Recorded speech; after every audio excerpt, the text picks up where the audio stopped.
Og velkommen til den her video. I dag skal mig og Egon, som lige sidder omme bag kameraet, vi skal lave en 150 versus 50 kroner video, hvor vi skal lave den bedste bananasplit. Nu skal vi se her, hvad vi får at spænde. Okay, yes. Vil du spænde? Jeg kan godt spænde. Og så, hvad får Gabs? Hvad får jeg, mund? Og jeg fik 150 kroner. Ja, tak. Egon skal bruge 50. Nej. Nå, men jeg tænker, vi smutter i Netto nu, og så filmer vi også lige nede i Netto. Ja, Vi ses. Nu vi kommer i Netto, vi lige får en kur op her, og så tænker jeg, at vi skal have en til bananasplit. Sjov nok. Lad os starte med nogle bananer. Ellers er det lidt svært at lave bananasplit, jo. Det er noget i frugtafdelingen.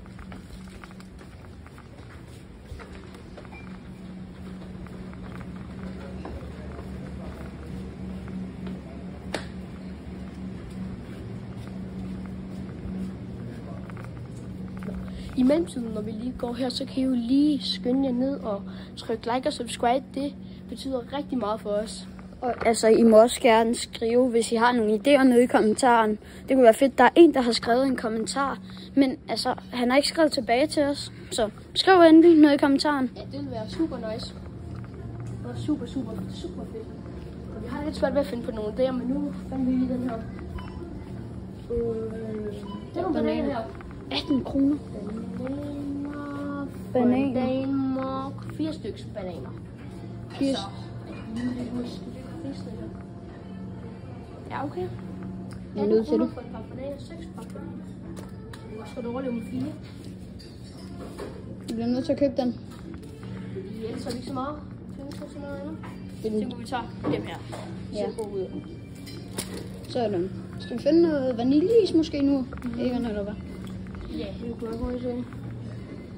Hvad er det? Bananer løs. 2,5 kroner per banan. Løse bananer. Så skal du bare 3 bananer Men for 6 kroner. det gør vi. Ja, det Kan gør jeg vi. ikke få det billigere, hvis jeg tager derover for løse bananer? Jo, der får du meget billigere. Damn, vi koger nu, Egon. Okay, jeg filmer lige der. Det er sygt worth it. Så ja. Og så, Jeg skal se her. Løse bananer. så bare tage 2 Det er sgu ikke bananer. løse bananer. Nej, det er det ikke. Bare tage 2. Den misset. Nej, bare tage løse bananer. 2,5 og 2,5. Det var sådan der. Det er flip. Så 3 bananer. Det er lækkert. Det er lækkert. Hvad er det? Skal vi nu have noget is, og så har vi nærmest en bananasplit. Så mangler du, hvis du Men kan hvor mange få billeder har noget vi her? Det er 2,5. Det er 6, og så lige... Er det ikke 7,5? Det kommer, ja, Eller 7. 6,5? Jo, nej, det er 7,5, ja. Det er 7,5. Det er stadigvæk 43. Eller 42. Så her er der isen er dyre. Altså, stracciatella kunne man egentlig også godt bruge, men det er lidt dyrt. Det er vaniljeis, der er en klassisk. En polar. Polar. Polar? Der. 22 kroner. Hvad med den der vaniljeis? Og det skulle da... Det er det samme. Så er det den, han tager. Hvor Så mange har du lige- så brugt i alt? 22. Jeg tror ikke. Det finder vi jo ikke. Det er godt lidt lækkert med sådan en lille 2 andre. Nå, men lad os se.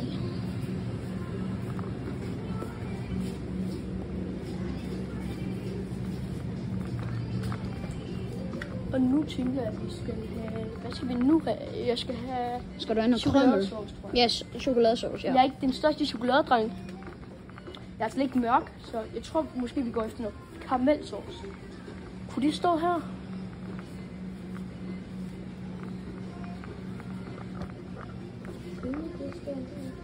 Ja, måske. Nej, det er mere Det står te. selvfølgelig ikke der. Det lyder, hvor det kan stå henne. Ja, hvor står du henne? Kom, vi går den her vej igen. Altså, hvor kunne du stå henne? Vi vender tilbage til, når vi har fundet chokoladesaucen. Ja, vi ses. Og nu fandt vi chokoladesauce. Altså her.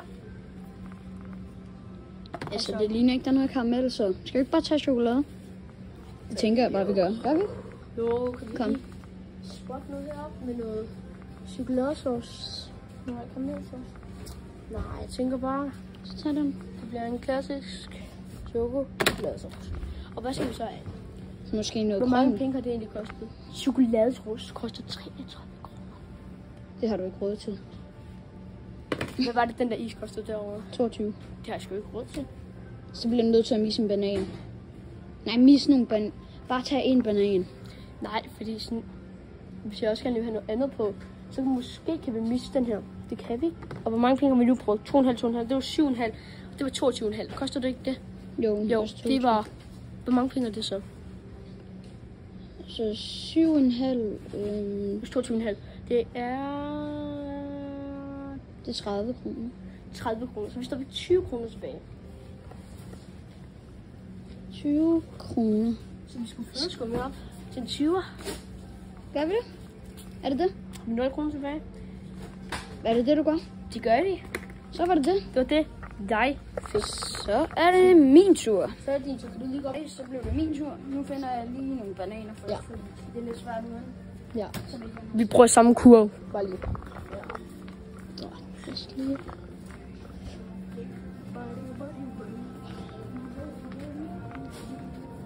Okay, han har det lange ben foran. Han skal bare afsted. Okay, så mange penge, så køber han løs bananer. Så tager vi 3 her. Skal vi ikke bare tage 5, når vi er så godt i gang? Jo, det kan vi da godt. Der. Det er... Det var så mange penge, det er sgu lige. Meget rød. Nu skal vi også have en god Hansens vaniljeis. Nej, jeg kan jo få den helt dyre, mand. Med chokoladesauce, altså flødeskum. Der har du allerede brugt 50, og så står vi 100 kroner tilbage til den gode der. Og så har du gaps.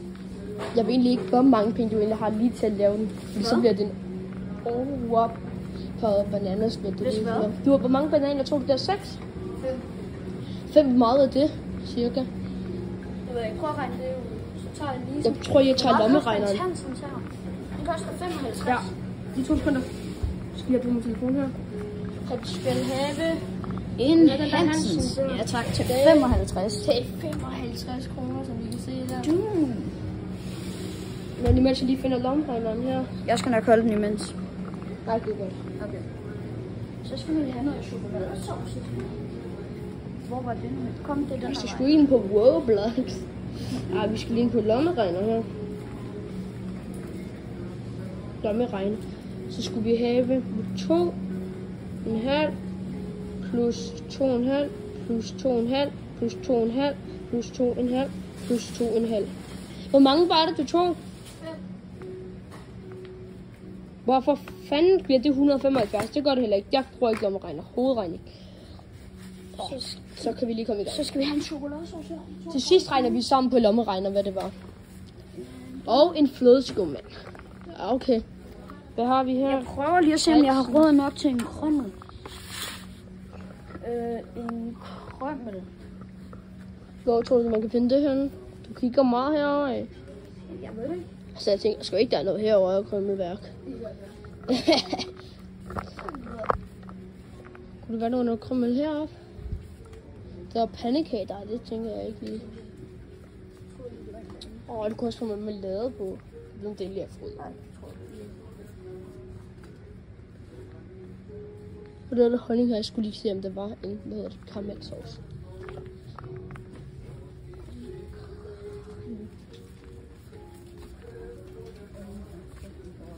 Jeg tror sgu ikke, der er krømmel herhenne. Nå, vi vender lige tilbage, når vi har fundet krømmel. Gaps har man lige fundet ud af. Han har 10 kroner tilbage. Nej, han har 10 kroner tilbage, fordi han har fået hele pakken, men nu har han også lige fået krømmel oven på os til 20 kroner. Ja, og han har 10 kroner tilbage. Skal vi bare gå til kassen? Ja, jeg tænker ikke, jeg behøver mere. Jeg har det fint nok med det her. Yes. Så smutter vi til kassen. Så tænker jeg bare, vi ses. Wow. Okay, Gaps. Så tænker jeg bare, at vi ses. Hvad tænker du, Gaps? Når vi er derhjemme, eller bare lige? Lige have det der der fløde og de der... Vi skulle have noget med til forældrene, men... Så vi ses derhjemme. Så laver vi bananaspillen sammen med jer. Så er vi kommet hjem. Vi har jo Alle sammen. Okay, skal jeg starte med at sige, hvad jeg har? lad os lige se forskellen her til starten. Gafs har fået en chokolade. Det er mine ting. Og det her, det er mine ting. Altså, så meget forskel er der heller ikke. Han fik måske, var det ikke 5 bananer, hvor jeg fik 2 bananer. Men de koster 2,5 stykket. Men den der chokoladesauce kostede også. Ja. Nå, men Lad os spille sten, så papir om, hvem der får lov til at starte. Ja, okay. Sten, saks, papir nu. Du starter. Okay. Filmer du så imens? Ja, jeg skal nok filme. Okay. Så vi skal nok lige få sprøjtet den her banan op først. Vent lige, jeg tror faktisk lige at vender kameraet om, så kommer jeg lige til at klippe i den her video lige nu. Så Egon, han er lige i gang med at åbne sin banan her. Ja, det går over helvede til, mand. Skønt. Han gik ikke engang åbne en banan. Jeg er sikker. Det her det kommer til at blive pis godt. Sådan der. Jeg tænker, at vi gør sådan der. Jeg har alligevel aldrig prøvet at lave bananasplit. Så jeg har bare altid syntes, at det skulle være brød. Okay, det der har smeltet. Det vil jeg sgu ikke. Du har købt 3 forskellige slags is. Det var den billigste. Kunne du også bare købe en sunblolly og hælde ovenpå? Altså.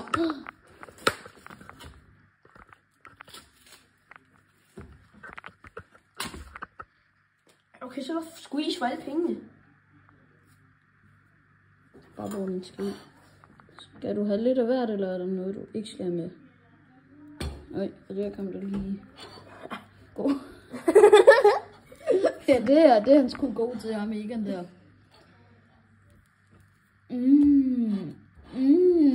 Det ligner virkelig noget, man har lyst til at spise, Egon. Det ser fucking forfærdeligt ud. Det skal du bare lige have. Nå, så er min bananasplit næsten klar. Vi har jo stadigvæk købt lidt mere ind. Ja, som I kan se. Jeg kan ikke lukke dine opvasker. Egon. Det er ikke min, det er min forældre. Luk den nu. Jeg ryster flødeskum imens. Jeg trykker. Jeg tror ikke, fordi den er færdig med at køre. Shake it up. Shake it up. Shake it up. Hop, hop. Sådan er den klar. Har jeg stærkt nok muller til det? Er der en åbnings? Nej.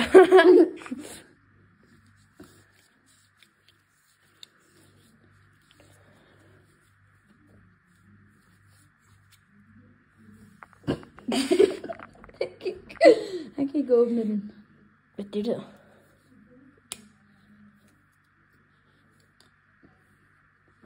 Ja, nu har du sgu da lige ødelagt den. Din klovn.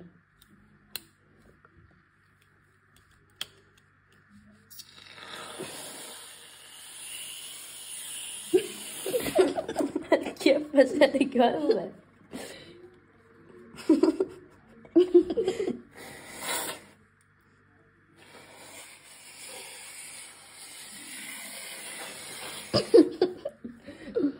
Og det er så mit resultat på en bananasplit. Vent lige med at smage den igen. Det er også lige min tur. Okay. Jo! Og vi ses. Gafstyr. Opvaskeren, den er fucking... Rolig nu. Hallo. Sådan. Smukke det. Nå, men først åbner man en banan. Det kunne du finde ud af, det kunne jeg ikke. Det er god til, må jeg sige. Nu bliver nødt til at speedrun lidt. Så content. Så her. Så har vi selvfølgelig købt en dyr der.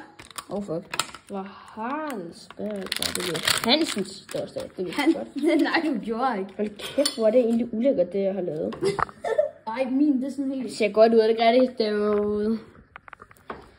Det der, det ser sgu ekstremt professionelt ud, når man har 150 kroner, eller? Så finder vi så ud af, jeg synes, der vi det så fucking mærkeligt. Så også lige oven på den anden side. Det skal være godt frozen. Ja, det er mit også. Jeg fik en frozen. Bare lige, der ligger en banan derinde. Det er koldt. Som I nok har set, men altså. Nå. Hvad videre. Jeg tager du også chokoladesauce til sidst. Jeg husker, jeg ødelagde det lige sammen med mig.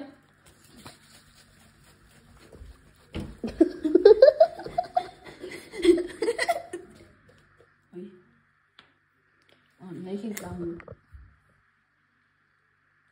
What? Det var så ikke. Sådan det er klar. Jeg er ikke stærkt nok muligt.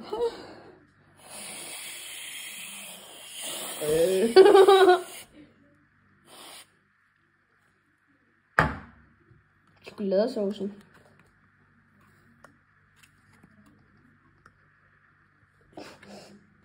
Den heller ikke. For sætten, jeg kan kun den halve nu. Med min ladyfingers, som min far plejer at kalde den. Når jeg har fået langfingre. For helvede! Det er svært at finde en Fuck, jeg er god. Er du klar? Ja. Kom. Så gør man sådan der. Ja. Og så lige lidt krømmel. Jeg tænker, vi tager sådan. Er det ikke sådan, du har haft med alle de ting, du skulle åbne?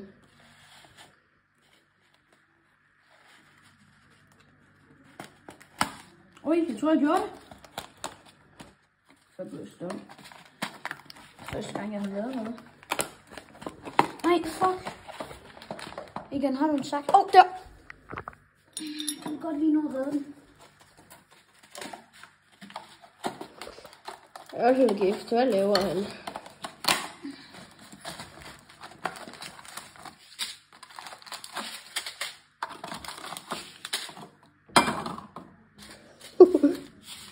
Hvad skal vi have? Jeg vil gerne stjerner. Hvad skal vi have? Der er lidt Jeg skal stjerner. blå. Stjerner. Skal vi stjerner? Der er også lidt kugler.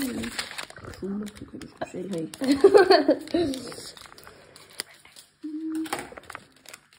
Er vi klar? Var det det? Var der mere? Nu skal jeg se min. Det ser godt. Altså, vi er klar. Du filmer. Og når jeg kan lide det. Vent lige, vi klipper lige. Så skal vi til at smage på lortet. Det er nu måske. 50 kroners bananer. Det meste af alt bare flødeskum med mig. Ej, ved du hvad, jeg henter lige en til bananen.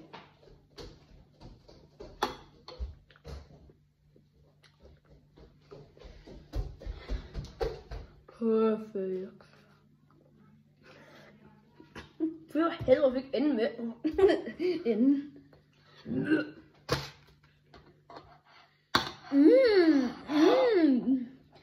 Farfars hjemmelavede hajbo-mix. For sent. Vi har det med hypeboen der. Det var fordi min farfar, han har faktisk arbejdet i en isbutik. Hey, nej. Alt mye var godt. Okay.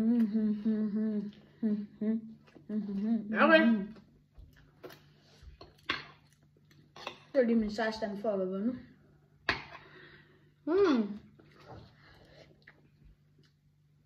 Skal vi smage hinandens? Nej, jeg har fandme ikke.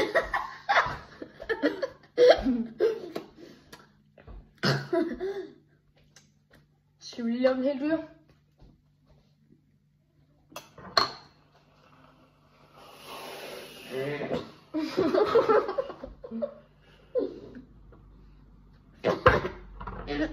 Sprøj lige lidt på mig. Sprøj lige lidt. Kender I det her?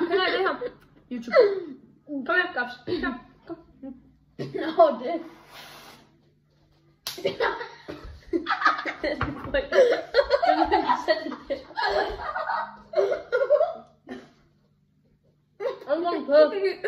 Kom. Nej.